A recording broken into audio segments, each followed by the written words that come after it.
This podcast is brought to you by the IIEA, sharing ideas, shaping policy. Ladies and gentlemen, you're very, very welcome to this, the fourth event in the IIEA's 2025 Development Matters Lecture Series, which is sponsored by Irish Aid, the Irish Government's Development Cooperation Programme. My name is David Donoghue. We're delighted to be joined today by Filippo Grandi, the UN High Commissioner for Refugees. Filippo, you're very, very welcome. On this, I think, your second visit to the Institute. The High Commissioner will speak to us for about 20 minutes or so, and then we will go to Q&A with our audience. For those of you in the room, please feel free to raise your hand afterwards in that session if you have a question, and we'll come to you with a roving mic. For those of you who are tuning in online, you're very welcome. You'll be able to join the discussion using the Q&A function on the Zoom, which you should see on your screen. Please feel free to send in questions and comments throughout the session as they occur to you, and we'll come to them once the High Commissioner has finished his presentation. And a reminder that today's presentation and the Q&A are both on the record. Please feel free to join the discussion on Twitter or X using the handle @IIEA and hashtag Development Matters. We're also live streaming today's discussion, so a very warm welcome to those of you who are tuning in via YouTube. I'd now like to ask Michael Gaffey, the Director General of Irish Aid, to say a few introductory words. Michael. Good afternoon, everybody, and welcome to the IIEA, those of you here and those of you who are looking in.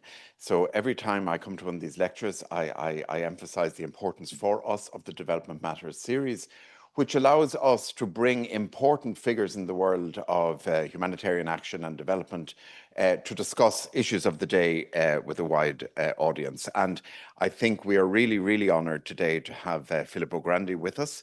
As David said, it's his second visit to this institute. He was here in 2019. The world, unfortunately, has changed quite significantly even since 2019. So we are really honored to have him with us here today. I think the esteem in which he is held here in Ireland is demonstrated by the fact that in a very short visit since yesterday afternoon, he has met the President, the Minister for Justice, the Minister for Development, the Taoiseach, and the Taoiseach. And now he has come to the IIEA. So he is incredibly welcome. And I just want to say, if any of you heard or listened back to Morning Ireland this morning, Filippo gave a really powerful interview, which placed in a very prominent position in the Morning Ireland schedule, which placed refugees at the heart of our thinking. And I think that is a really important thing to do, because in these fractured and unpredictable times, it would be very easy to forget the massive crisis of displaced people, displaced by conflict, displaced by climate change, which is a huge wound in our world, and one as some countries move for their own reasons to cut their development aid, one that can sometimes get forgotten. So I suppose I should, on behalf of the ministers, yet again state that the government, and it's very important to state this because there will be negotiations coming up very shortly, the government does not intend to cut Ireland's development assistance, and ministers will be negotiating, hopefully, to be able to increase that assistance. And finally, I would say that we took a conscious decision about 10 years ago, in 2015 or so, following the difficult period of cuts in the Irish aid programme due to the financial crisis. We took a very conscious decision in focusing where we will build up again on UNHCR because of the refugee crisis, but not only that, because of the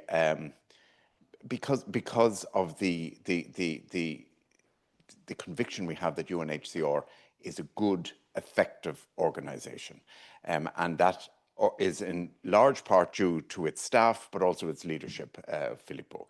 So he is finishing up in the role later in the year after 2 terms. So it's great to have him here, and we just want to thank you, Filippo, for all your work and re-emphasise Ireland's support for the work of UNHCR. Thank you very much.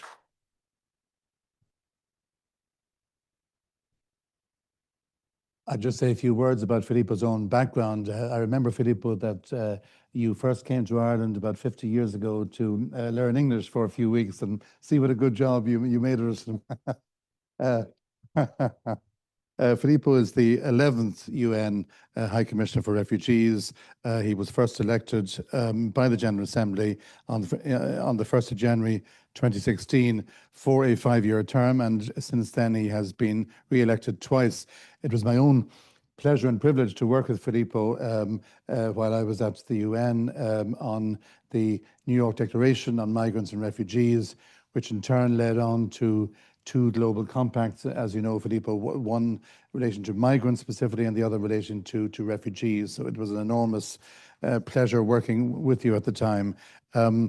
Filippo has been engaged in refugee and humanitarian work for over 30 years in different roles. He served as the Commissioner General of UNRWA, the UN Agency for Palestine, and he's also been the Deputy Special Representative of the Secretary General for Afghanistan, and has worked with NGOs and the UNHCR in Africa, Asia, and the Middle East.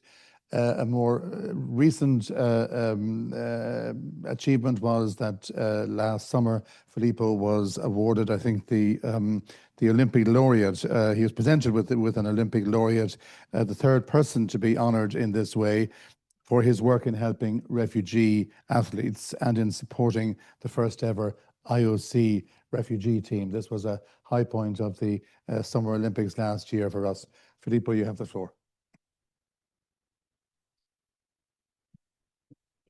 Thank you very much, David, and thanks, Michael, for your words of support. Thanks, all. Thanks, Jill, for helping organize this meeting. Thanks to Noel, who's our ambassador or your ambassador to us in Geneva, who's kind enough to accompany me here. And thanks to the Institute for what you do and for having me for the 2nd time here in Dublin. I have not been back to Ireland after that visit of 2019, but we thought at UNHCR it would be very important to come back again before the end of my tenure at the end of this year. And as I have said to all the authorities that Michael has mentioned earlier, that I had the pleasure and the privilege of meeting yesterday and today, that the really one key purpose of this visit is to thank the government and the people of Ireland for the extraordinary support that they have provided to us. What Michael said about the choice that was made to support the UN, but also UNHCR has translated into very concrete support, financial support, but also political support in the sense that you can imagine moral policy support in international fora. Ireland has been loyal and strong in that, and I want to use this opportunity to say that, as I said this morning at the radio program at Morning Ireland.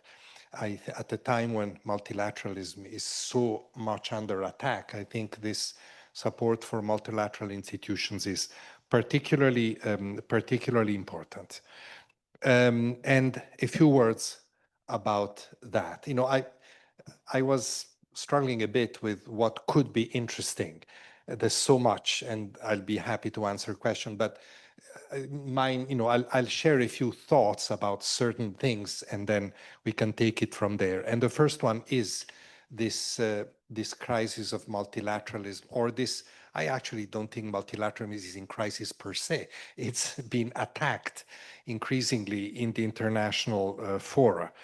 And if you think carefully about it, yesterday the president challenged us a bit to talk about these matters, to reflect on these issues. But it is fundamentally about giving violence, giving force, I should say, legitimacy, about giving the use of force legitimacy as within countries and among countries as a way to solve problems and to address grievances at complete variance therefore, with the UN Charter that was set out, was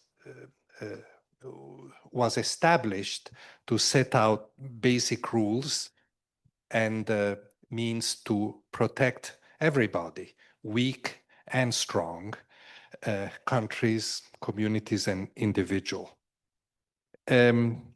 So the United Nations, the embodiment of multilateralism, has been created as a forum to solve conflicts and other global challenges by way of cooperation and not of competition, and certainly not of force, based on a set of rules of what is allowed when you disagree, because inevitably you disagree in international relations. And all of this at the moment is being questioned. You may argue that it has always been under attack or, not respected.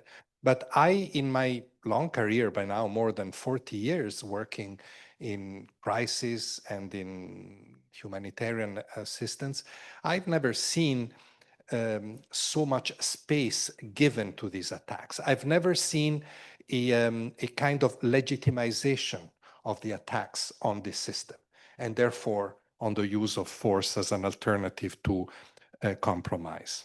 Of course, you all know very well all of this, and like I said, Ireland has been one of the, may I say, I hope I'm not being dramatic, one of the few remaining champions among states of a rules-based systems, both in terms of norms and of institutions, maybe and certainly also because of your own history in that respect. And the message that I have passed this morning to the leadership of this country, this morning and yesterday to the leadership of this country, is please remain steadfast. Even when you come under attack for maintaining those positions. The Prime Minister, the Taoiseach, said something important. He said, when you are a relatively small country and you uphold these positions, it's not easy.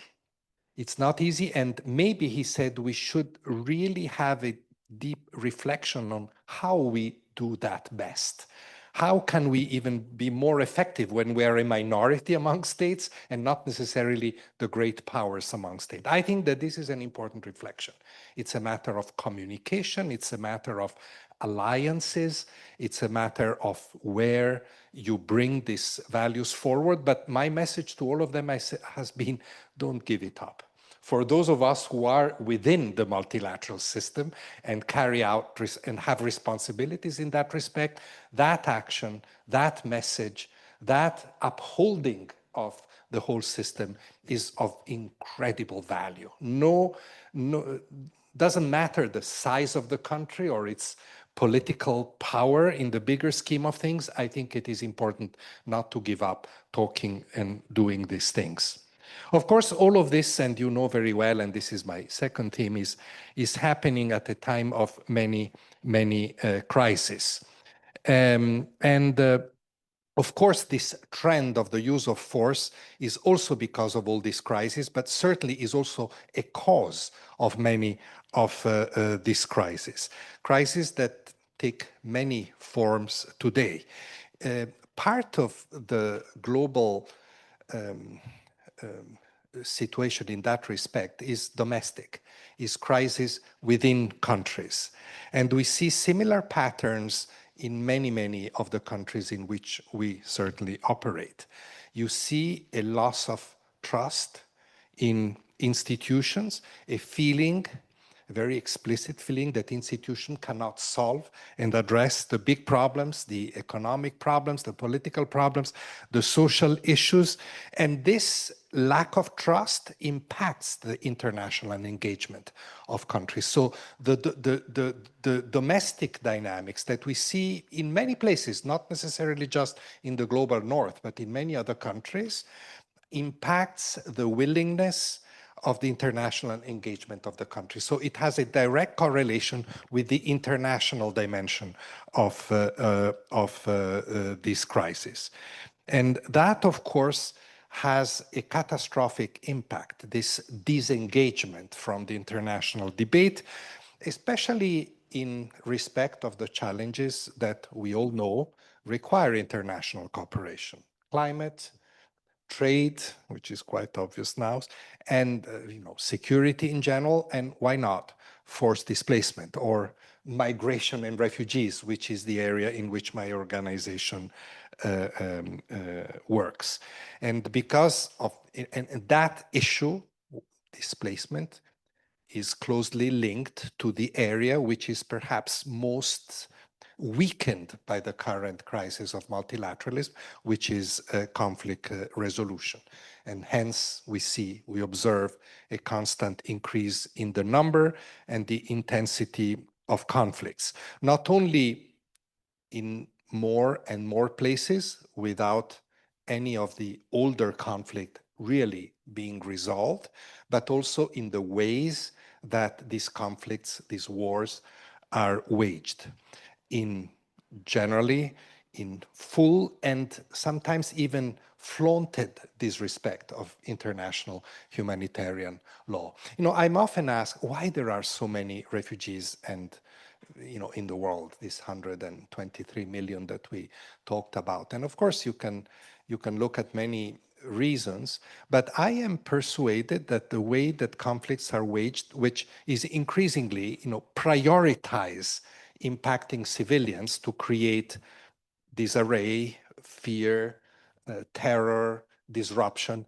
that is a primary cause for an increase in the number of people who flee, because people have no other option but to go away when they can. Gaza is a good example, as was discussed this morning on the radio, where people cannot even flee. But in most other places, people move because of the war and because of the way the wars are waged. And we see this everywhere. We see this in Ukraine. We see this in Sudan, in the Democratic Republic of Congo. We see this in the Middle East, clearly. We see it in Myanmar. We see it in Haiti. And we see it in other places as well. The list is unfortunately very, very long. And next point I wanted to make is actually two different sets of points, two considerations or consequences of what I have just described. One is, like I said, the scale of the forced displacement that we have to contend with. We are at a record high, 123 million. These are pretty accurate statistics. They reflect they represent the number of people that have fled because of war, violence, persecution, so that are broadly subsumed under the definition of refugees of the 1951 Convention, definition which, by the way, is still absolutely valid. How you deal with it is another matter, but the definition is valid. And 123 million is a very large number, a number that we have never recorded before. And of course, as I said, this figure grows. Refugees, people on the move, by definition, cannot be handled by one country alone.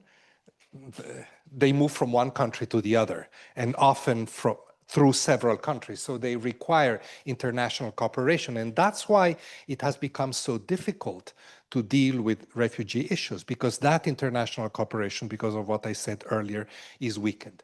David mentioned what we worked on many years ago in New York in particular, the two compacts, in particular, in our case, the Compact on Refugees.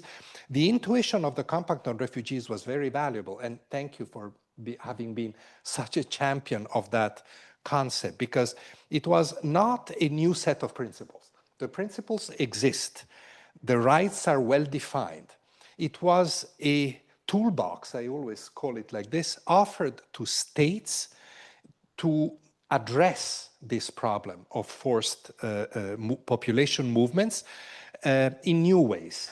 not only in the traditional ways, government, international organization, but for example, by associating the private sector, associating civil society much more.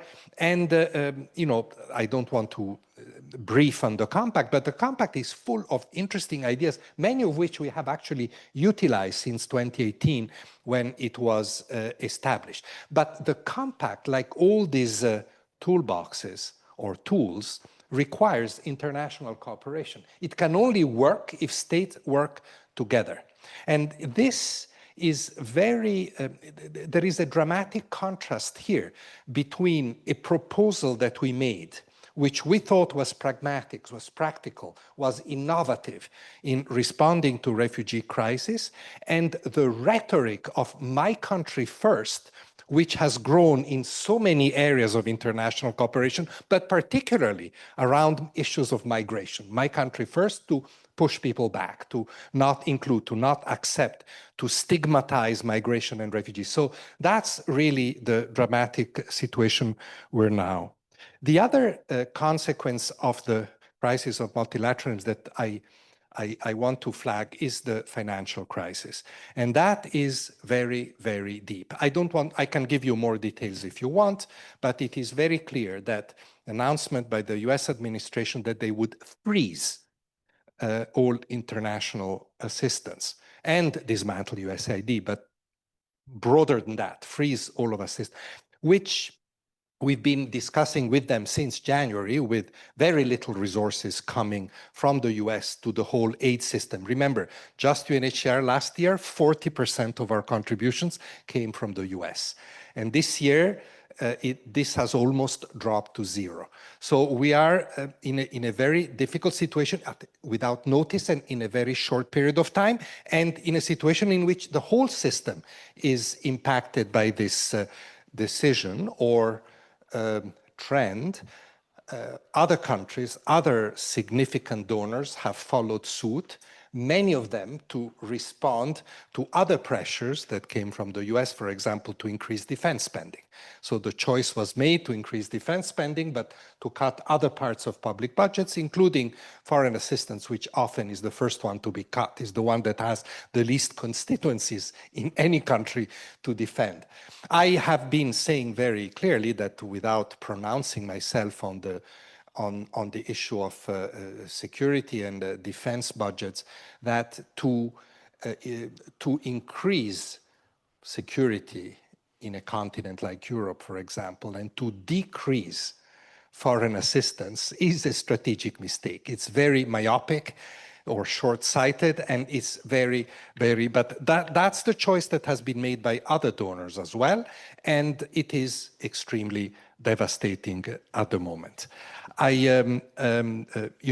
Some of the sectors have been particularly impacted. Food security, for example, health. The health sector is, at this moment, health programs in Africa in particular have been decimated. This is largely because USAID had such an important role in supporting these programs, but also education, which has, after years of efforts to put education back into refugee program as a priority, as important as shelter or medicines or food, we are obliged, because of the focus on life-saving with few resources, to deprioritize it again. And, areas that have been defunded, partly because of the general trend towards defunding, partly because of more ideological reasons. For example, and this I find astonishing, gender-based violence programs meant to respond to gender-based violence, which are vital in today's war environment where gender-based violence is a tool of war. Because of the word gender, many of these programs have now been defunded.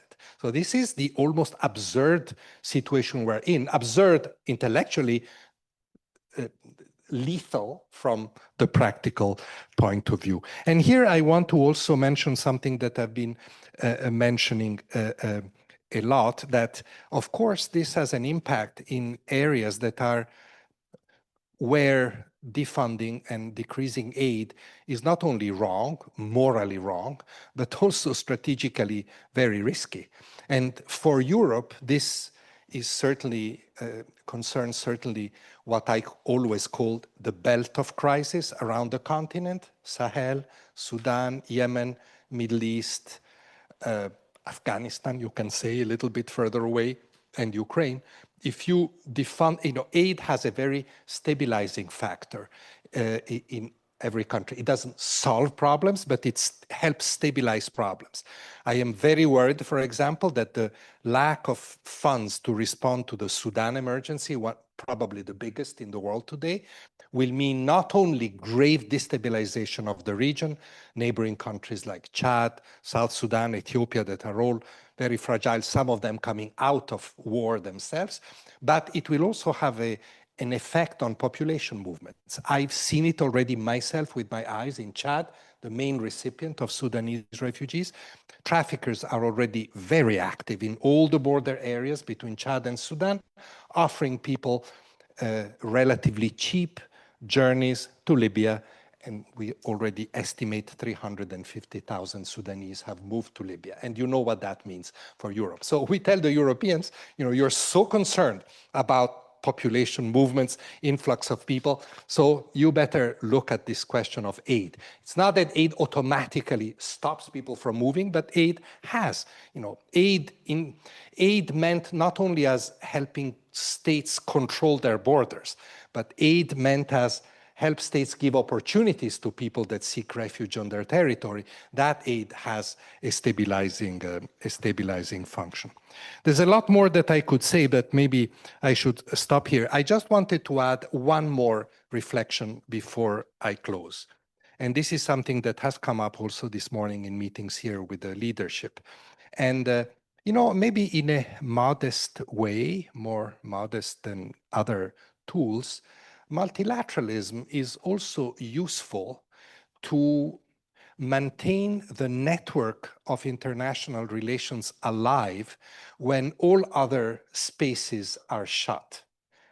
Tomorrow night, I'll be flying to Kabul, and I'll be spending a couple of days in Afghanistan. And after that, I will be going to Iran, of all places. And the reason why I do this visit is that the Afghan refugee crisis is one of the biggest programs for UNHCR. The biggest recipient countries of Afghan refugees are Iran and Pakistan, and both are deporting Afghans at the moment for a variety of complex geopolitical and social and economic issues. So I'm trying, I'll go to help my colleagues address this issue. But, I do realize that I will be visiting countries which are cut off from the mainstream international political dialogue. So, but humanitarian work cannot be based on politics in that sense. We have to go where the needs are. And in so doing, we open channels. In the past, I remember when I was much younger, at the end of the Cold War, for example, so many times humanitarian work was used as a conduit to reopen international relations. So I'm using that as an example of the value of multilateralism that often is forgotten, and something to think about. I'll stop here. I want to thank again all of you, and I know that you are all in different ways active in these issues, and with a plea to continue to encourage your own leadership, your own government, your own institutions to remain engaged in defending multilateralism, to remain engaged in pursuing peace in difficult situations, and above all, to remain engaged to help the most vulnerable among us. Thank you very much.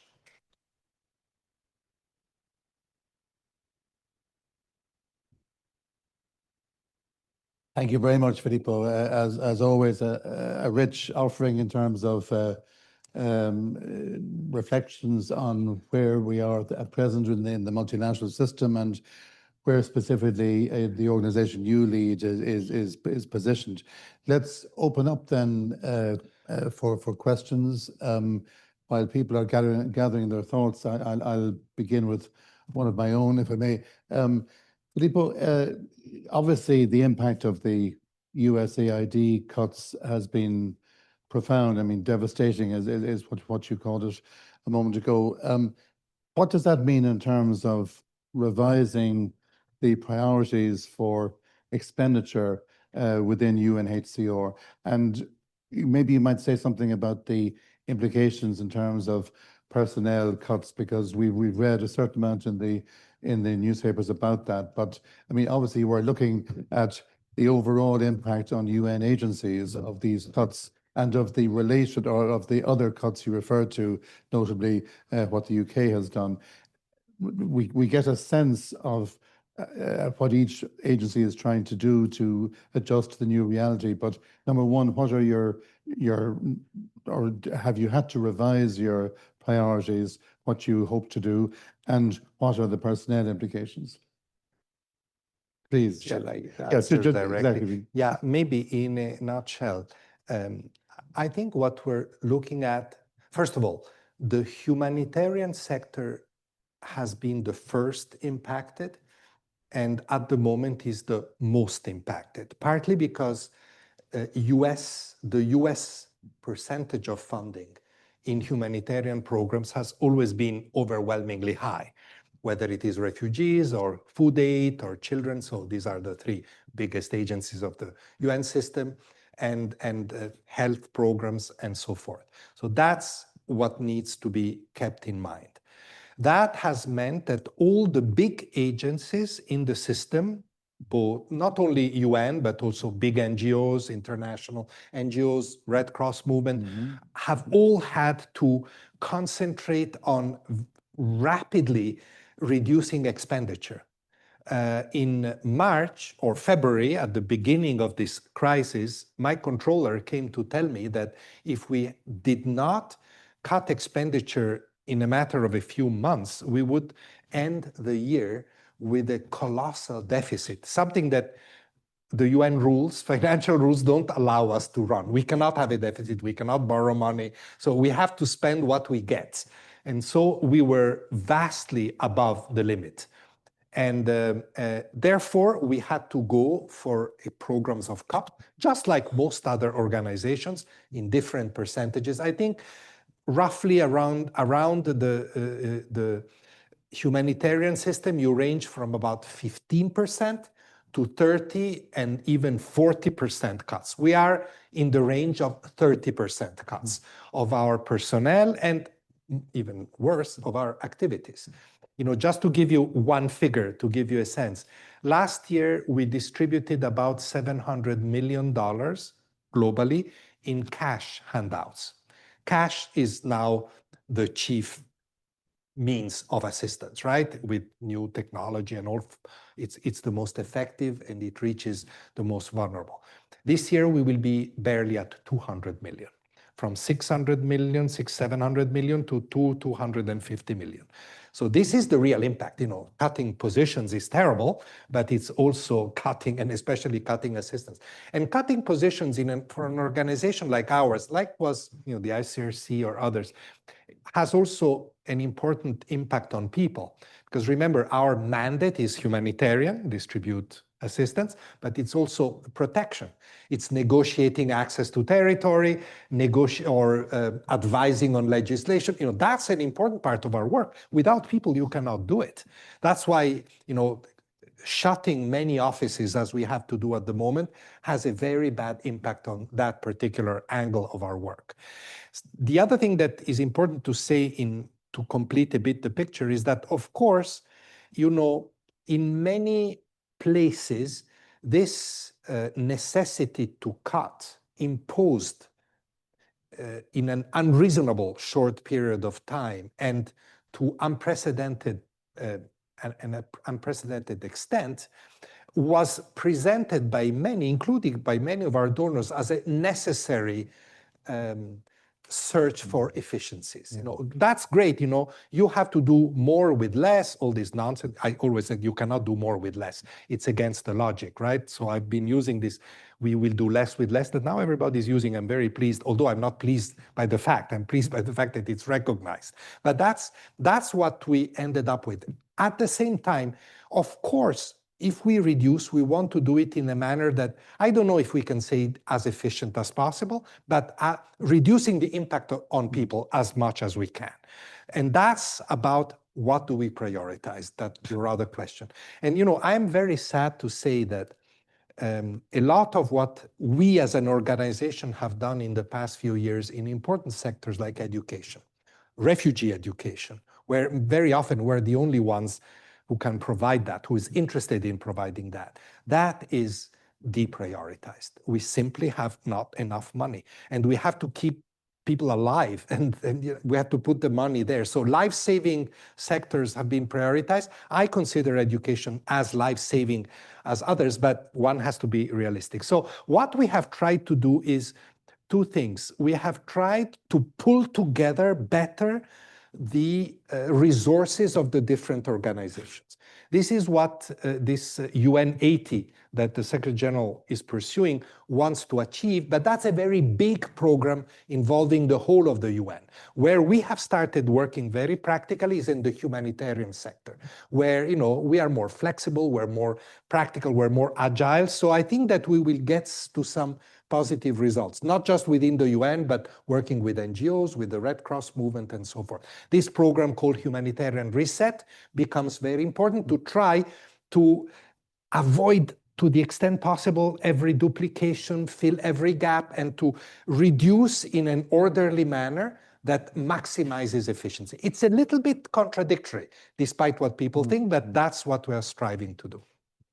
Thanks, Filippo. I mean, normally in a situation where one major donor cuts back drastically, as we're facing now, other like-minded countries, certain Northern European countries would come to the rescue. And I presume that right now you're getting no traction from them because they are all diverted by their defense budgets and things like that. I mean, there's no good news then in the European front. Is that right? Few good news. You are one. Glad to hear. Let's say that. Ireland is one. Michael is here. He's the head of Irish Aid. Thank you very much, because we appreciate what you said earlier, that that commitment remains, and a few other countries continue to be up there. The European Commission has not reduced funding, but nobody can really increase aid in a proportionate manner because it was so disproportionate before. That's part of the problem. We have been arguing, some of us have been arguing, that there are areas which Europe, and let me repeat it again, should be mindful of. That if not properly resourced, they may turn into liabilities for the European continent. One is refugee and migration work. One is probably food security, which is closely related, and the other one is health. I can see these as the main areas where we are really calling on Europe to try and find resources. I appreciate that, you know, the priorities are elsewhere, unfortunately, defense and other sectors, but you know, see this, please, that's the appeal, please, Europe, see these as investments also in your security.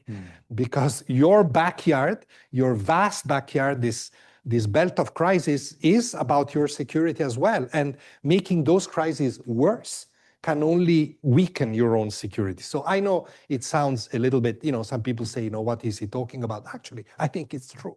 I've seen myself, as I said, people moving. I've seen the situation in North Africa is not good, either in Libya, instability looming again, in Tunisia, very hostile politics in respect of refugees and migrants. All of these are difficult signals for Europe that they need to be dealt with.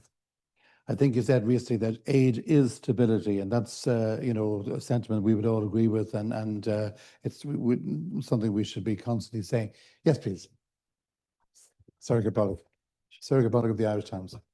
I'm Sorcha Pollock from the Irish Times. Thank you very much, Commissioner. I have a few questions, so I'll just put them all together, if that's okay. Is that the best way to do it? So I'm going to start with the EU Migration Pact. There's definitely a move in Europe towards the right with a kind of a major crackdown on migration, fortifying European borders, and we've referred to that already. And asylum seeker numbers across Europe and here in Ireland have gone down in recent months. But that doesn't mean people aren't still arriving, as you've referenced, they're just being stopped on borders. So quite simply, Where do these people go? Because the conflicts and the crises that are pushing them to our borders are not going away, including climate emergencies.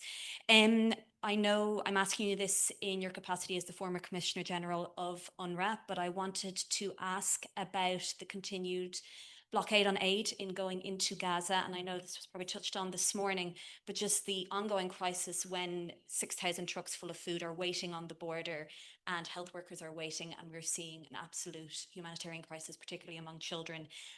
And on that question, journalism, journalists not being allowed into Gaza to report on what's happening. And as a result, we are getting reports that we have to believe, but we don't know if we're getting the full story still.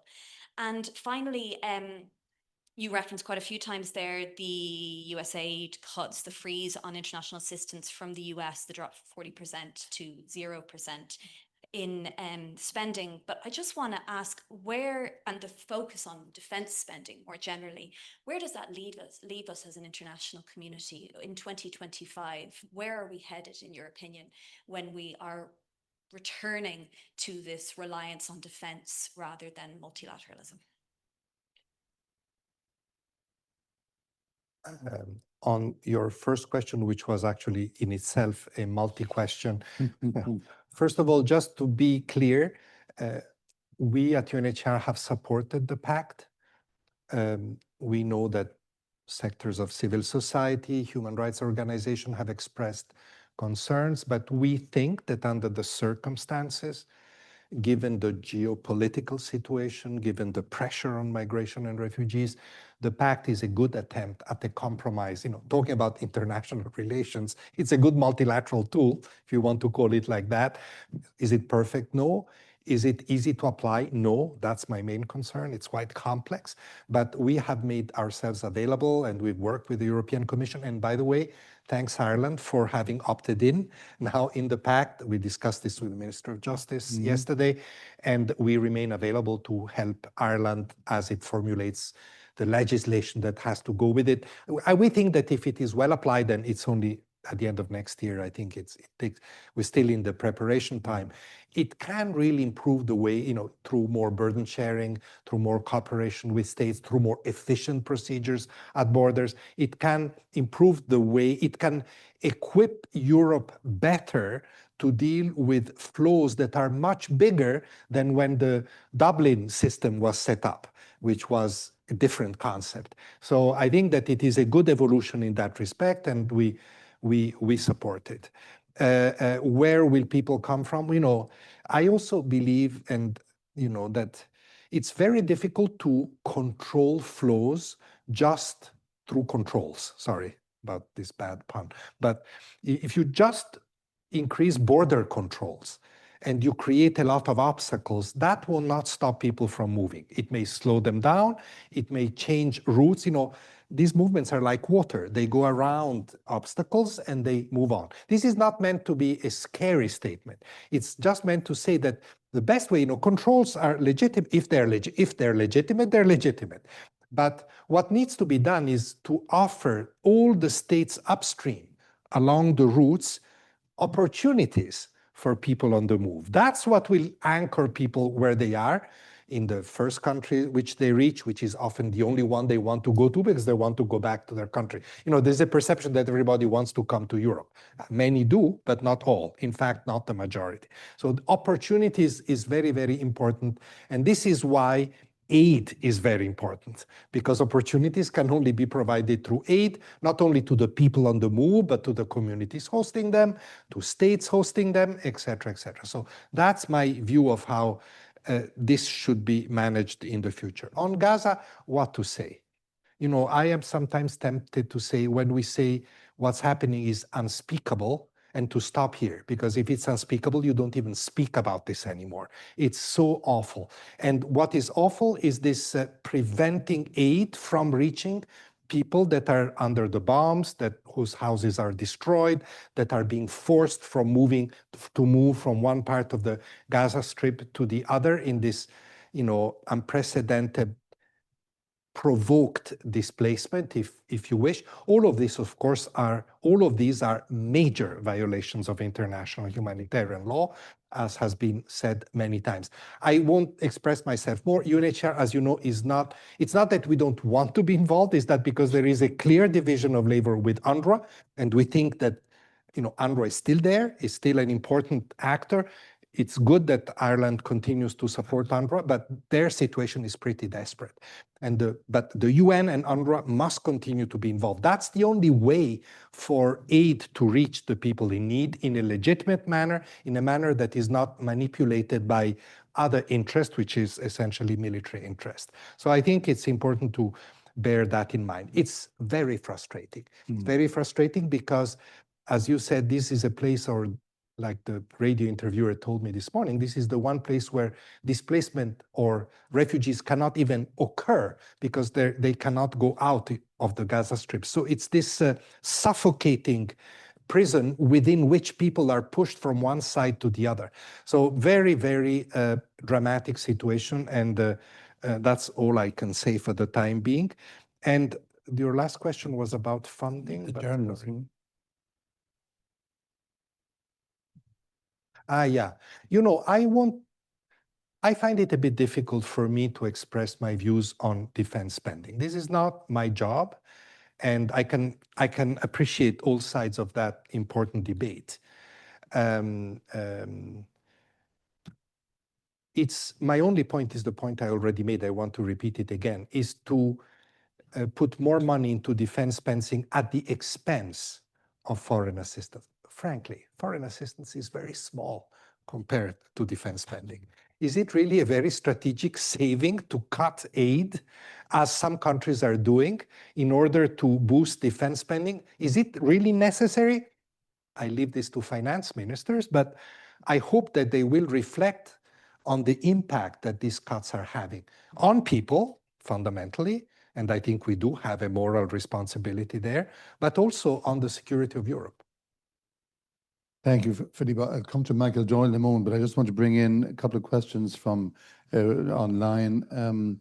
One is from Caoimhe de Barra, who's the head of strategic engagement with the Irish Human Rights and Equality Commission. Could the High Commissioner comment on the importance of ensuring that the highest standards of human rights protection are embedded in national legislation giving effect to the Migration Pact? This will ensure that Ireland's commitment to promotion and protection of human rights internationally is mirrored domestically. So this is more the national perspective in terms of this legislation. Yeah, well, what can I say? Yeah. Yes, of course. And we also appreciate that in every country, meeting these very high standards is complex, generates other challenges, especially in a situation in which, well, this year there's a bit less people arriving, but last year was a peak for Ireland.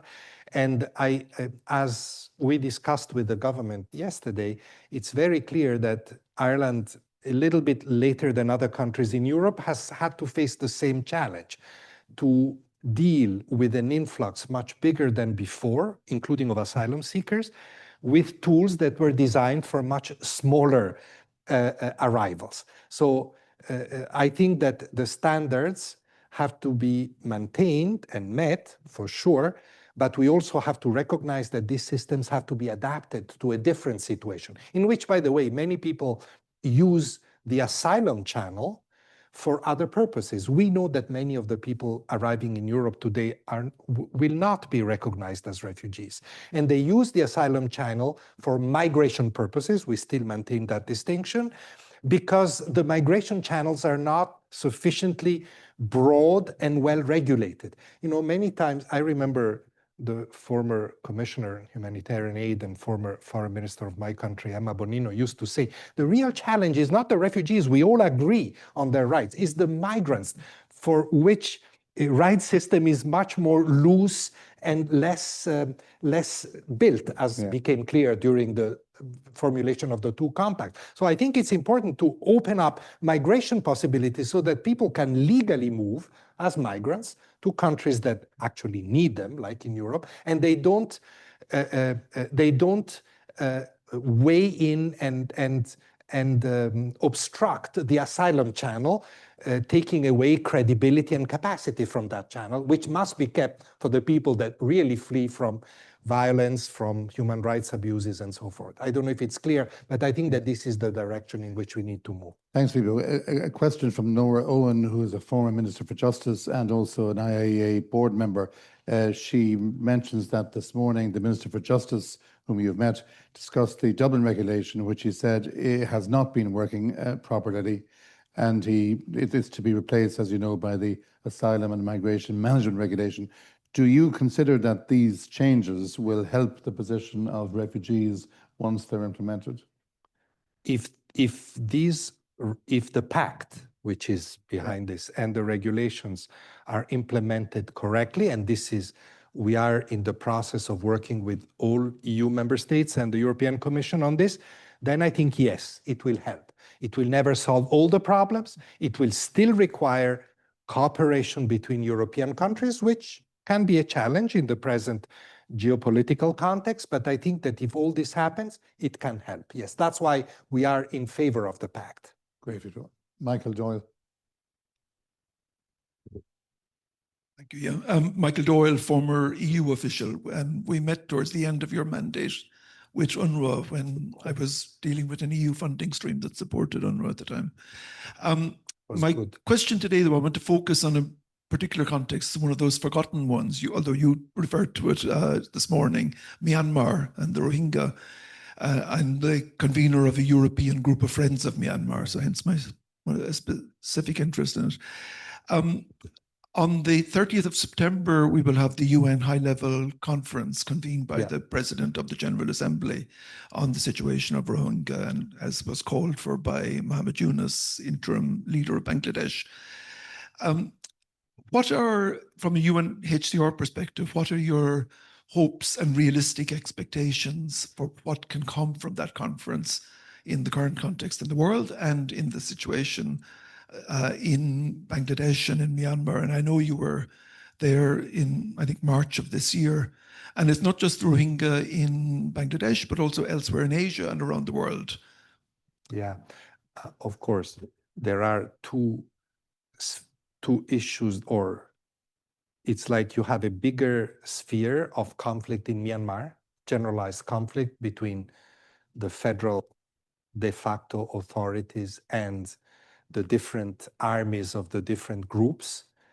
And that in itself, leave alone the Rohingya for a moment, that in itself is a catastrophic problem at the moment because it is causing deaths daily, massive displacement within the country, and a little bit of outflows into neighboring countries, Thailand, India, and so forth.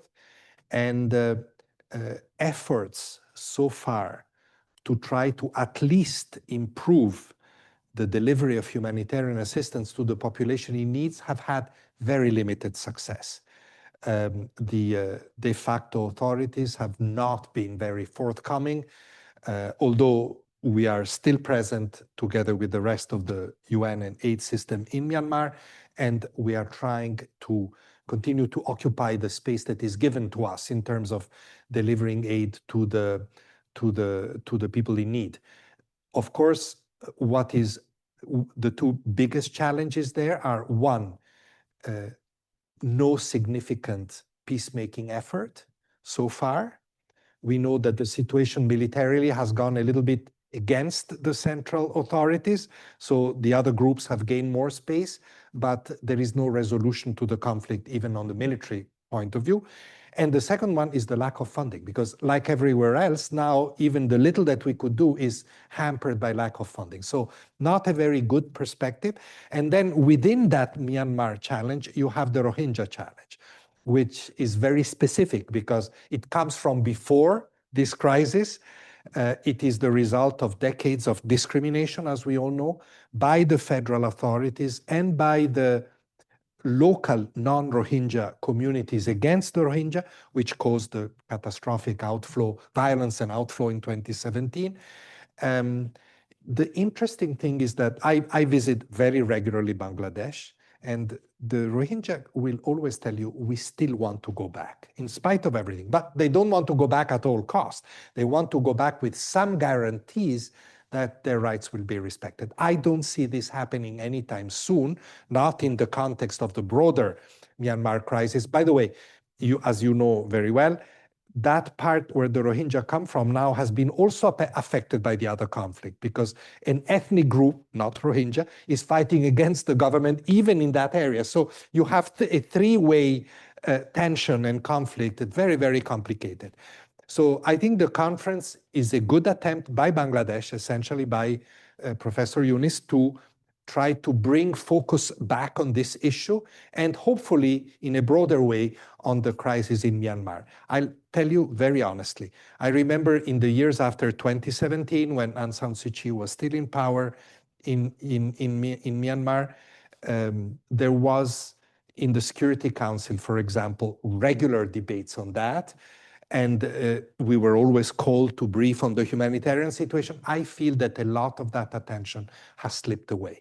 Even when the earthquake struck last year, which should have been an opportunity for humanitarian assistance to go in, on the one hand, the military authorities on the ground didn't help very much. On the other, the international response was very limited. So this is one of the most neglected crises at the moment. Let's hope that the conference is an opportunity. We are actively cooperating in organizing it, and let's hope that it can give some results. Thanks, Filippo. Yes, please. Thanks. My name is Rachel Nikelliker. I'm Director of Strategy at Concern. First, Commissioner, thank you for your service. It's exceptional, and your advocacy also. My question is, and I'm glad that you mentioned the constituency, and one of the things that we do is work with schools in Ireland to build that constituency, build empathy and knowledge, with schools in Ireland, and also our work in multiple countries, the countries that you mentioned. My question is, with UNGA in mind, are we doing enough to articulate not just the impact now of the aid cuts, but the impact in 2026, when we're going to see the impact of cuts to reproductive health, cuts to nutrition? We're already seeing the level of malnutrition rising. And when you take 59 billion of humanitarian assistance out of the system, the impact that is going to have in the future. So what more can we do collectively with UNGA in mind? Thanks. Yours is such an important question, but let me start by thanking Concern. Throughout my 40 plus years, you have been everywhere, a great partner wherever I was, and to UNHCR in particular. And it's a great opportunity for me to thank you for the work of a great humanitarian organization, really. On your question, I don't think we're doing enough. My strong plea to all my colleagues in the aid system, and this is really among ourselves, has been, let's be much more strategic, accurate in terms of data, and unanimous. Three things: strategic, data-based, and unanimous in putting out a message on impact. Because that's the only message that goes beyond politics and reaches public opinions in donor countries. And I think we need to be not unnecessarily dramatic. Actually, there's no need to be unnecessarily dramatic. It's dramatic enough as it is. But I think that this is a strong appeal. So all this discussion on efficiencies working together, that is largely not large, it's driven by all of us, but pushed by donors very much, and understandably. I think that on our side, we must have synergies in advocacy, in talking about this impact, in showing what it means in loss of lives, loss of livelihoods, loss of how can I say, confidence in them, in the people themselves. I think the impact on reproductive health is catastrophic from all points of view: health, mental health, social stigma, and so forth. That's an area where we really had made progress and invested a lot, a bit like education. And I think that this is one of the most threatened. When donors, non-US donors, tell me we cannot substitute the US, to some of them I said, at least look at these segments of aid that were strongly supported by the US before. And we're not talking about trillions of dollars, right? These are very targeted and cost-effective programs. With little, you can achieve a lot in terms of healthcare, in terms of mental health care, in terms of resettling, in our case, refugee women who suffered violence to safer places where they can be cared for. All of this at the moment is at great risk. And I think we need to be more, but we cannot do it, of course, let's also be honest. The instinct of many of us is to go to the media and say it. If we did it together, more together, I think we would be stronger. So it's a battle I'm waging within my own organization and in the aid system, and I'll continue to do that. Filippo, we have time, I think, for just one final question about Syria, and it's from Mariam Assad. She says that the change of the context in Syria following the fall of the Assad regime has led to new opportunities and new hope for return. But we know Syria is still not safe for wide-scale returns. The Refugee Convention clearly states what involuntary return means. However, voluntary return and the legal conditions related to it have yet to be adopted in hard law. How can we support and advocate for these principles in today's difficult political context? Let me make one premise here. This is an important issue. Of course, I agree that the return of refugees has to be voluntary. That's very clear. That's a fundamental principle for us. However, whether to return or not voluntarily is not for us to decide. I think there is sometimes a misperception. Oh, UNHCR said people should not return. We never say that. We say, don't push people back. But if people choose to go back, they need to be supported, and nobody should second guess their choice. I say this why? Because Syria is a very good case in point. Syria emerged from these terrible decades of dictatorship in December. We are in July, 7-8 months, between the internally displaced people that have returned since the 8th of December and those that have returned from neighboring countries. We are now at more than 2 million. That's not a small figure. These are people that have voted with their feet for the future, putting some trust in the future of the country. There may be other reasons why they went back. Many of them may have been very much opponents of Assad and therefore found a space to go back. Go back to retrieve their property. There are many reasons, but these people need support. And I go further than that. It's not just the returnees that need support. The country needs support to get back on its feet so that then conditions become really conducive for a bigger number of people to return, because there's still millions of Syrians abroad and millions displaced inside. And I appreciate, the lifting of sanctions was a good decision. And the stated expression of support of many European countries, of the European institution, very good.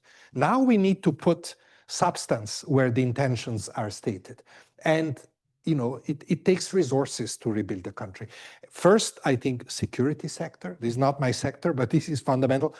You must have seen, some of you, what happened last night, quite catastrophic. A conflict in the south of the country between Druze and Bedouins, bombing by the Israelis in alleged defense of the Druze, intervention of the Syrian new authorities, a mess, in other words.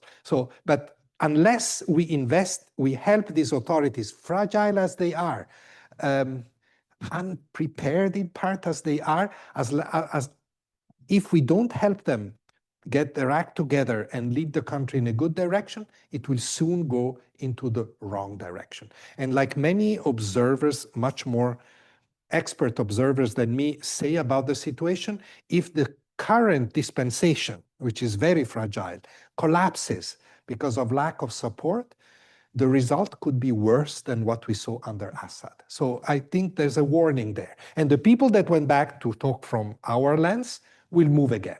And when they move again, it will be very difficult to bring them back. And by the way, they will be so unwelcome in the region, which is so tired of refugee flows. So very bad scenario if there is no investments in Syria now. Investment by the European countries, by the US, I still hope, and by the Gulf countries. These are the three big cluster of supporters that need to coordinate a more robust support to Syria to bring it back to normality, if you wish.